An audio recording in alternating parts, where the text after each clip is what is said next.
Assalamualaikum and good greetings. So today I will be watching this video by Daud Kim titled "Why is dating not allowed in Islam?" Right. So I guess the title is straightforward. It will be discussing on why dating is not allowed in Islam. So I think without further ado, let's watch the video.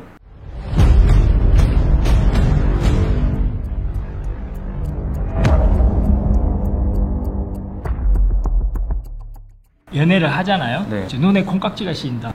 사랑에 빠져가지고 다른 걸 못 보는 거야. 그냥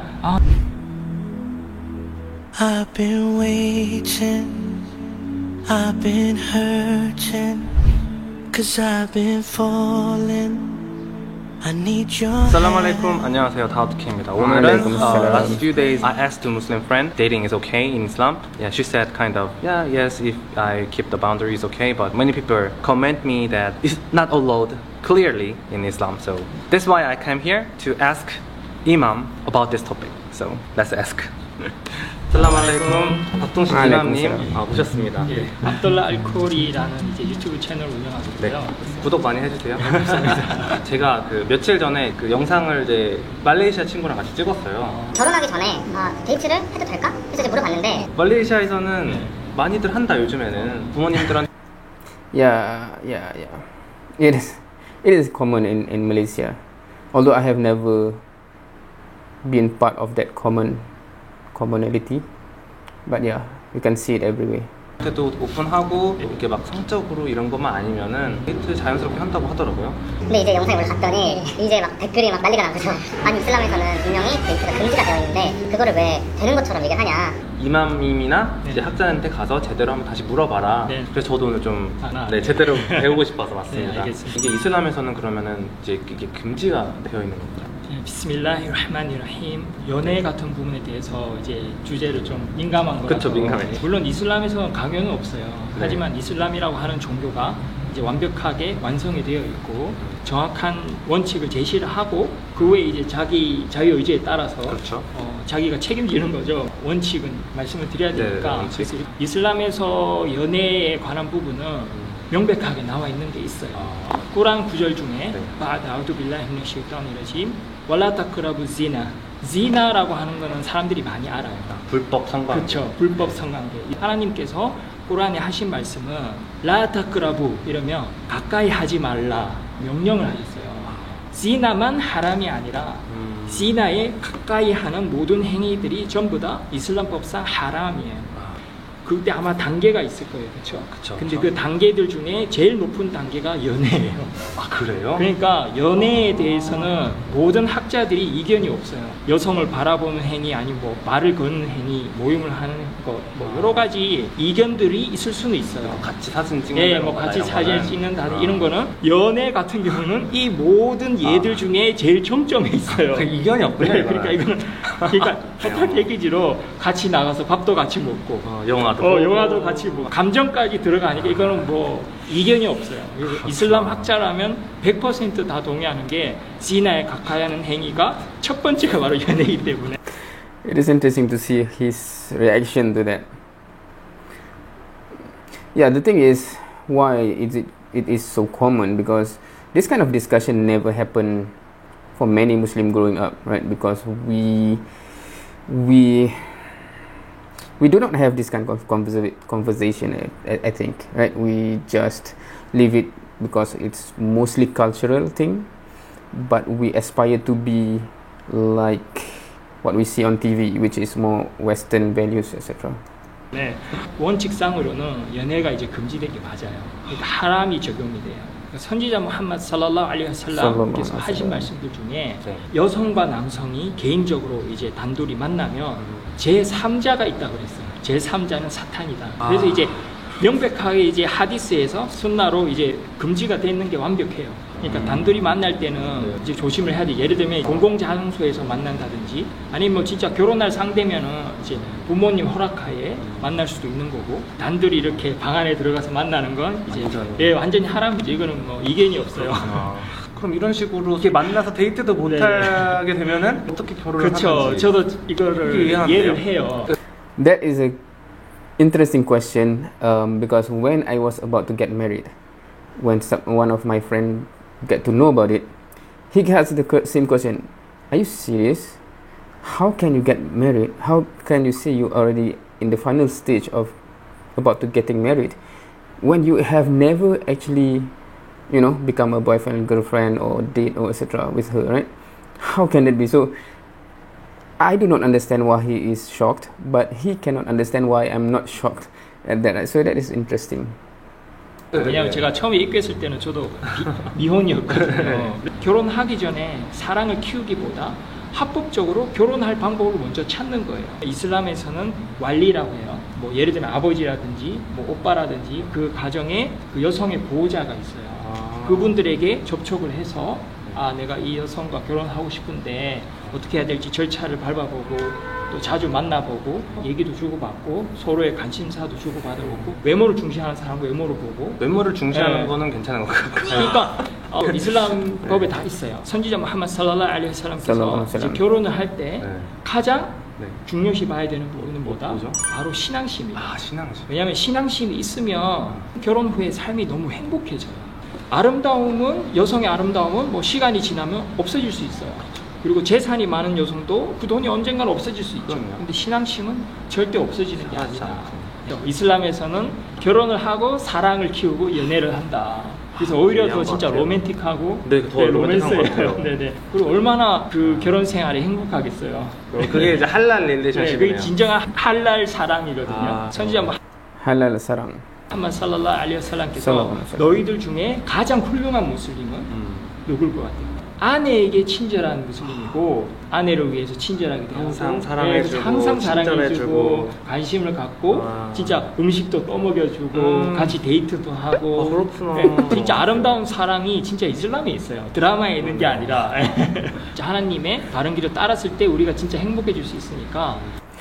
I do wonder though if anyone actually make a drama about love after marriage, would it get any attention? Because normally love before marriage people are very interested to see, right? Because there's the you know the climb or the fight to get her heart, etc. Unhappy marriage or you know turbulent inside the marriage is also interesting to see in a drama, right? Because you know, but happily married, it doesn't really make a good drama, right? And yeah, that's interesting to think about. 진짜 막 강제로 하지마가 아니라 우리에게 좋은 거는 해라 하고 안 좋기 때문에 하지 말라는 거다. 이렇게 결론 내릴 수 있어요. 많이 배웠습니다. 할랄 릴레이션십에 대해서. 할랄 러브. 할랄 러브. 네. 그러면은 너무 잘 배웠고요. Thank you for watching my video. Take care and be safe. 알함둘릴라. 마사마. 감사합니다. 마살라마. 얘기를 하다가 급하게 돌아왔어요 지금. 사실 그 어른들이 얘기를 하잖아요. 사람 많이 만나, 남자 많이 만나봐. 여자친구, 남자친구 많이 만나. 그래 좋은 사람 만난다고. So they continue on. There's another 1 minute plus, and the imam is already in a different closing now. 근데 제가 생각을 해보니까 그런 주변에 연애를 많이 해본 애들을 보면은 맞아.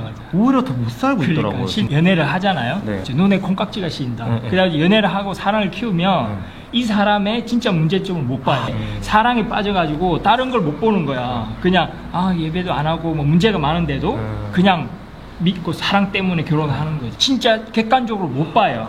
근데 진짜 아까 말한 대로 보호자가 앉아 있고 진짜 공식적으로 공개된 장소에서 서로 주고받고 대화를 하면 그 사람에 대해서 알아갈 수가 있어요. 제대로. 어드바이스를 줄 수 있는 사람도 그렇죠. 객관적으로 알아볼 수 있고 사탄도 안 안고. 안 한 거죠. 그러니까 진짜 이슬람이 진리라는 걸.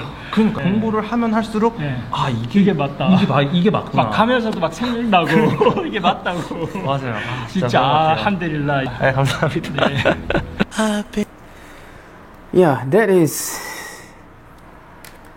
good that we can see this side of the discussion from a new Muslim, right? This discussion about a new Muslim that is very interested in learning about Islam, right? And I haven't seen the comment section yet, but I think for a lot of Muslims, we do not even have this kind of conversation growing up, because Islam is such I don't know how to explain it, but when you are born into it and then you never think about is this beautiful, etc., it just follow the flow. But what you feel you want, etc., is more shaped by other influences, right? hence when what I can relate to what was said, right? Because that's my life has been like that, right?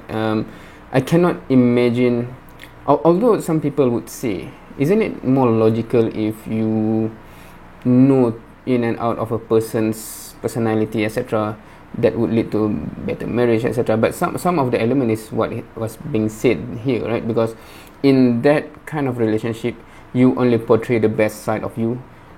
She will not see actually the worst side of you, right?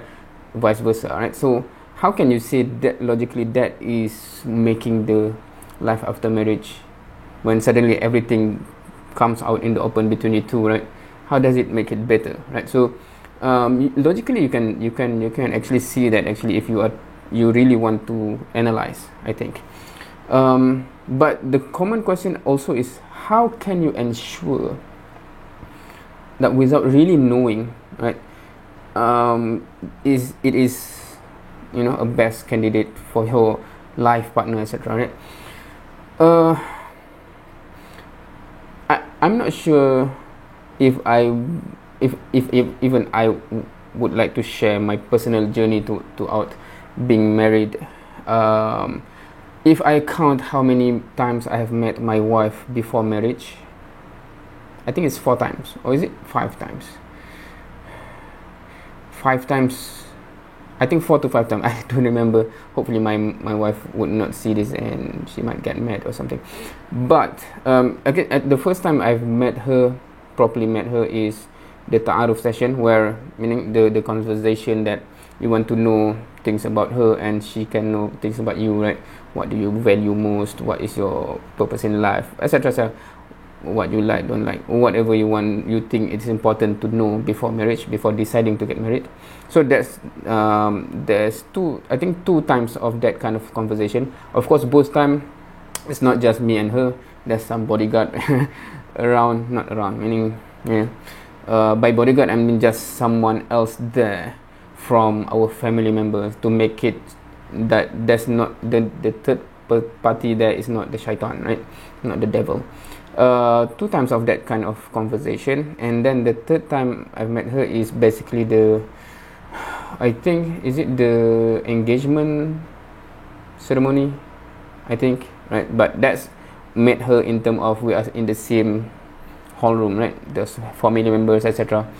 The 4th time I met her, I think, is with my sisters, because we have to buy certain things for the marriage ceremony, the gift.